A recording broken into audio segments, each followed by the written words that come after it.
মুসা নবী একদিন আল্লাহর কাছে কয়, আল্লাহ ফেরাউন এত জ্বালান জ্বালায়, তুমি কি ফেরাউনকে গজব দিয়া ধ্বংস করতে পারো না?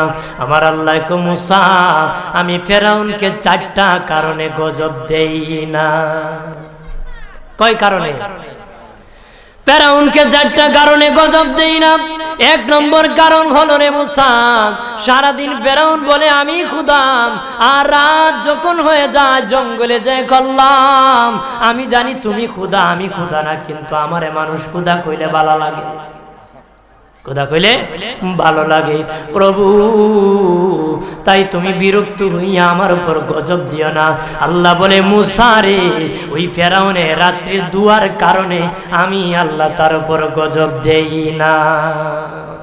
2 নম্বর কারণ হলো, আরে মুসা তোমার মুখে দাড়ি, ফেরাউনের মুখে দাড়ি, তোমার বরণের জুব্বা, ফেরাউনের বরণের জুব্বা, তোমার মাথায় পাগড়ি, ফেরাউনের মাথায় পাগড়ি। আমি যদি গজব দিই, জুব্বার বেজ্জতি হবে, পাগড়ির বেজ্জতি হবে, দাড়ির বেজ্জতি হবে।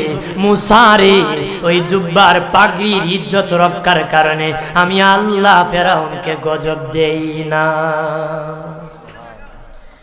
3 নম্বর কারণ হলো, আল্লাহ বলেন মুসা রে মুসা 3 নম্বর কারণ হলো, ফেরাউনের বাড়িতে একটা এতিমখানা আছে, প্রতিদিন দুপুর বেলায় এতিমরা ফেরাউনের বাড়িতে মেহমানদারি করে।